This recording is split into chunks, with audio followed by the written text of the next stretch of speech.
কি অন্যায় ছিল এদের, যারা মারা গেল তবলীগের জোরে লাশ হইল। আজ একজন লোকের কারণে যদি এই উম্মতের অবস্থা হয়, আবার তার সাথে কিছু হারামখোর মৌলবীরা আছে, যেই মৌলবীরা তাকে মুরব্বী বানাইয়া মুসলমানদের রক্ত নিয়ে হুলি খেলে। ও আমার প্রিয় ভাইয়েরা, সাদের আকীদার সম্পর্কে দেওবন্দ বলেছে তার আকীদা খারাপ, সাহারানপুর বলেছে তার আকীদা খারাপ, পাকিস্তানের তাকি উসমানী বলেছে তার আকীদা খারাপ, পৃথিবীর শেষ যুগের সবচেয়ে বড় আলেম যিনি ছিলেন সঈদ আহমদ পালানপুরি বলেছিলেন তার আকীদা খারাপ। তোমরা আমার কথা দুনিয়াতে কোনায় কোনায় গিয়ে পৌঁছাও যে এক সময় সে মুসলমানদের রক্ত নিবে। আজ টঙ্গীর ময়দানে রক্ত কেন, আজ টঙ্গীর ইজতেমা ভিন্ন কেন হইল? এক সাহাদের কারণেই যদি এই মুসলমানদের এত বড় একটা জিনিস ভিন্ন হয়ে গেল, বিচ্ছিন্ন হয়ে গেল, সব আলেমেরা যদি এক হয়ে সাদের বিরুদ্ধে যদি কথা বলতো, তার আকীদা নষ্ট। আমি তো সাদকে বাচ্চা দেখেছি, আমি সাদের দাদার শ্বশুরের খাদেম ছিলাম। সাদের বাপের নাম মাওলানা হারুন সাহেব, সাদের দাদার নাম মাওলানা ইউসুফ সাহেব, সাদের দাদার শ্বশুরের নাম হযরত মাওলানা জাকারিয়া সাহেব, শেখুল হাদিস রহমতুল্লাহ আলাইহি। আমি ওমর ফারুকের উস্তাদ, আমি তার কাছে বুখারীর কিছু অংশ পড়েছি, আমি তার হাতে প্রথম জীবনে মুরিদ বায়াত হয়েছিলাম, আমি তার দরবারে 3 বছর খিদমত করেছিলাম।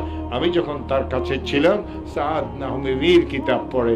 এই একটা লোকের কারণে এই উম্মত ভিন্ন হয়ে গেল, একটা লোকের কারণে উম্মতে মারামারি শুরু হলো, একটা লোকের কারণে।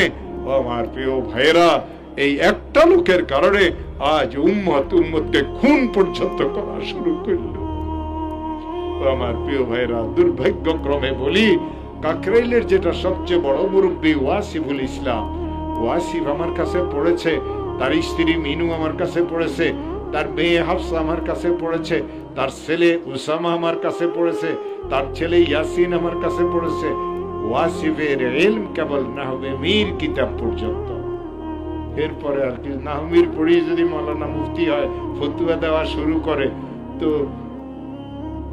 আল্লাহু আকবার বলতে আমার ভয় লাগে। ভাইয়েরা, যখন কোনো খারাপ লোক কওমের জিম্মাদার হয়, তো সে মানুষদেরকে খারাপের দিকে টানবে।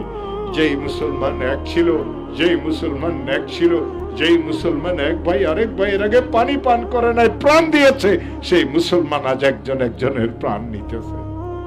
যেই মুহূর্তে টঙ্গীতে মারামারিটা চলতেছিল রাত 3টার দিকে, আমি গাজীপুরের শেষ প্রান্ত হারিনালের পীর সাহেবের মাদ্রাসা থেকে আসতেছিলাম, আল্লামা বাহাউদ্দিন সাহেব ছিলেন, আর বড় বড় আলেমেরা ছিলেন।